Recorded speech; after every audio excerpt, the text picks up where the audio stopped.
Au nom de Dieu, le compatisseur, l'homme aussi que Dieu, je terminerai le troisième chapitre et aussi je commencerai le quatrième chapitre avec vous.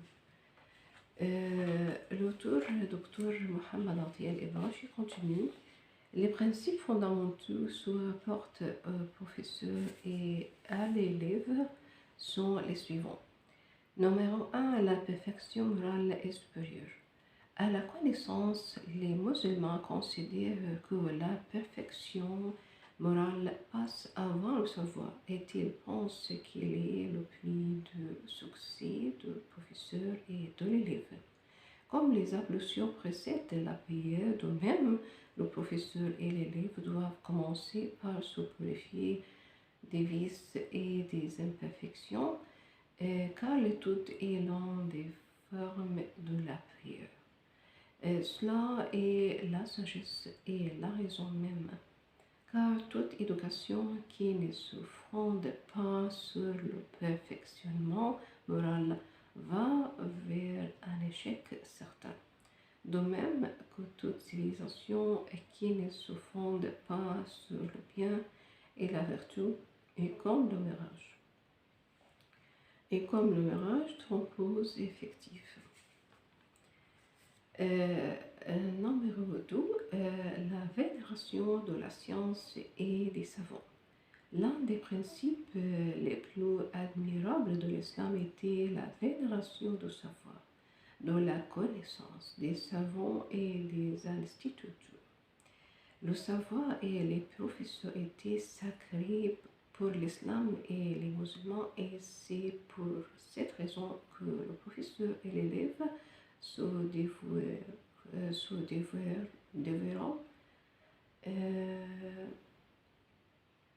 loyalement à l'étude, à la recherche et persévèrent. Il y eut parmi les musulmans des savants et des intellectuels de génie, mais l'un des résultats de cette vénération fut l'affaiblissement de l'esprit critique entre les savants. Numéro 3, observation de la solidité des liens, de la concorde et de l'affection entre le professeur et l'élève. On exigeait que le professeur fût compatissant à l'égard de ses élèves, qu'il les traita comme ses fils, car aux élèves, elle devait contenter le professeur, le respecter et le vénérer. La solidité des liens, de la concorde et de l'affection entre élèves et professeurs assurait la réussite de l'instruction et de l'éducation. Le succès de l'éducateur dépendait de l'esprit de confiance et d'équité qu'il inculquait à ses élèves. Et lors de ces dernières, sentaient sa tendresse et son affection, les difficultés s'aplanissaient devant eux. En effet, si un élève n'aime pas un professeur, il prend de part le fait même le sujet que celui-ci ancienne en aversion. Par contre, s'il portait de l'affection au professeur, elle s'attachera à son sujet et s'y intéressera. Les pédagogues de l'islam ont souligné l'influence des bons rapports entre professeurs et élèves sur l'instruction et l'éducation. C'est pour cette raison qu'ils observèrent ce principe et étudiaient les penchants des étudiants leur niveau intellectuel et scientifique et essayer de trouver la meilleure méthode pour leur faire assimiler les connaissances et les faire évoluer. Il leur inspirait le désir de l'instruire et tenter de leur rendre les sujets désirables. Et pas, il ne sait pas de menaces et d'intimidation, mais par contre, encourager l'usage de l'éloge, de la louange et l'abstention de blâme et de la remontrance. Elle réussit pleinement dans les missions scientifiques et l'éducation islamique est considérée comme l'éducation idéale du côté humain. Les devoirs du professeur d'après Al-Ghazali. Numéro 1, qu'il ait la compassion pour ses élèves et qu'il les traite comme ses propres enfants. Le prophète dit, je suis pour vous comme un père pour ses enfants. Numéro 2, qu'il ne cherche pas par son enseignement de rémunération ou de remerciement, mais qu'il le fasse d'un amour gratuit et pour mériter la grâce de Dieu. Numéro 3, qu'il conseille son élève en toutes choses et de plus, il doit savoir saisir la moindre occasion pour le conseiller et le guider. Numéro 4, qu'il reproche son élève ses mauvaises moeurs d'une façon indirecte et non pas explicitement, qu'il le prenne d'une manière clémente et non pas par des remontrances. Si l'élève fait un faute, Al-Ghazali conseille au professeur de le réprimander par un geste ou par une insinuation d'une manière tendre et clémente et de ne pas le blâmer ouvertement. Numéro 5, que le professeur prenne en considération le niveau intellectuel de ses élèves, qu'il le tienne des discours en harmonie avec leur intelligence. Il ne doit pas leur enseigner des sujets qui dépassent leur compréhension afin qu'ils ne prennent pas l'instruction en aversion. Ceci est un des principes essentiels de l'éducation moderne. Numéro 6, qu'il ne diminue pas aux yeux de ses élèves les matières enseignées par tout maître. Il doit, au contraire, ouvrir de nouveaux horizons pour ses élèves quant aux autres sujets et n'être pas fanatique. Numéro 7, il doit mettre à la portée de l'élève faible des choses claires qui lui conviennent et ne pas lui faire sentir sa faiblesse, car cela attiendra son désir de s'instruire et mettrait de la confusion dans son esprit. Il faut lui choisir des sujets faciles et abordables qui lui conviennent afin de ne pas lui faire sentir qu'il est faible et stupide et de ne pas lui faire une mauvaise impression, car une telle autosuggestion lui ferait de mal. Numéro 8, le professeur doit appliquer son savoir et ses actions ne doivent pas démenti ces paroles. Le prophète a dit, l'homme n'est vraiment savant que s'il applique ce qu'il sait. Et aussi celui qui augmente son savoir mais n'avance pas dans le droit chemin s'éloigne de Dieu.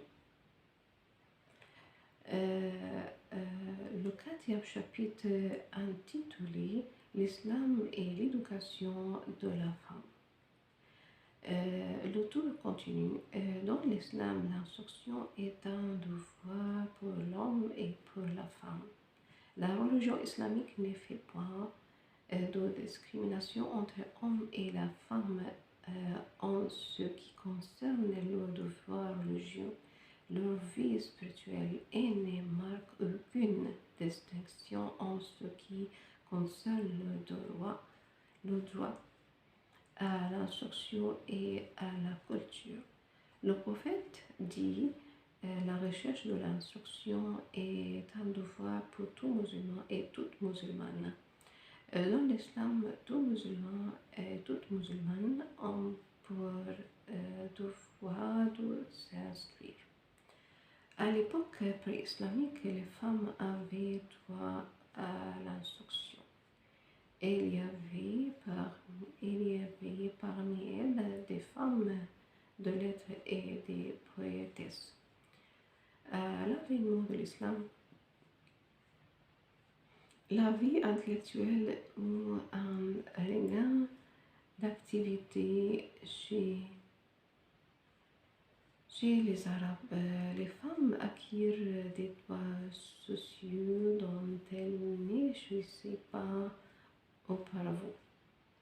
Et l'instruction se répandit parmi elles.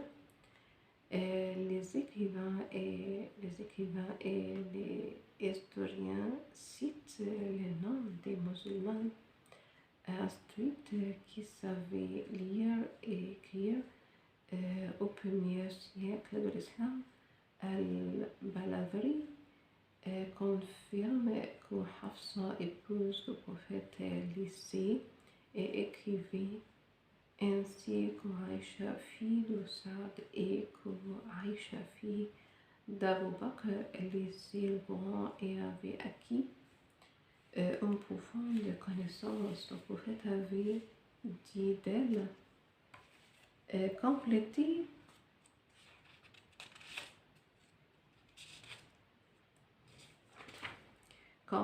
religion par l'intermédiaire de cette dame.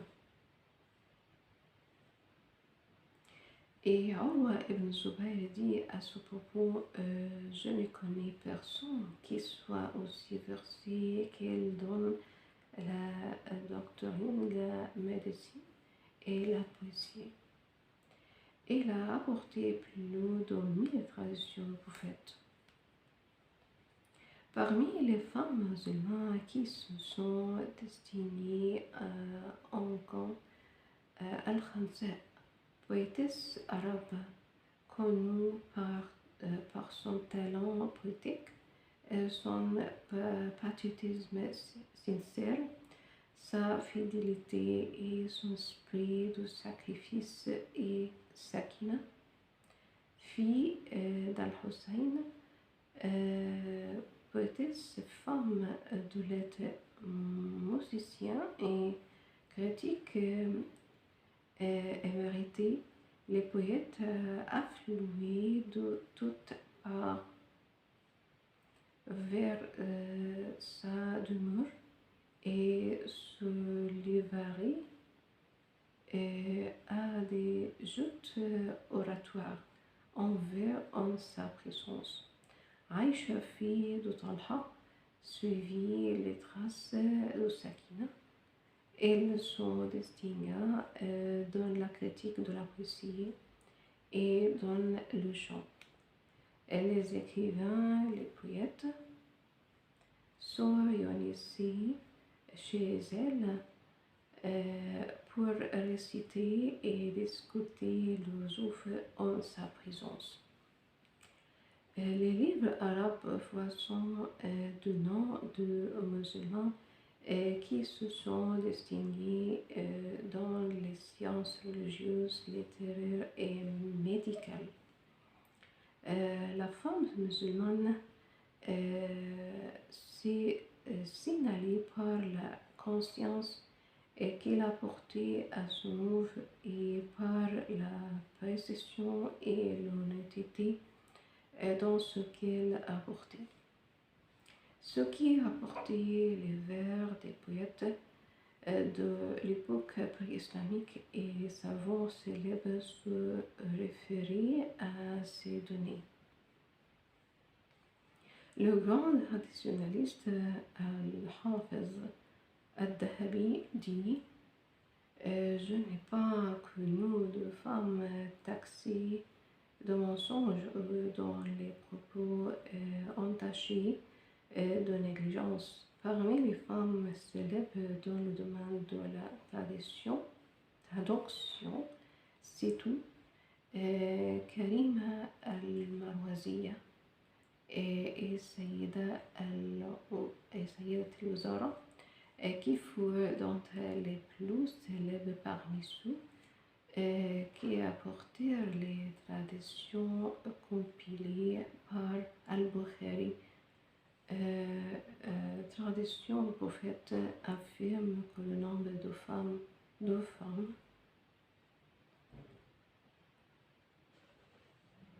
Al-Hafiz ibn Asakir, l'un des rapporteurs des qui furent ses professeurs s'élève à plus de 80. Quiconque étude le problème de l'instruction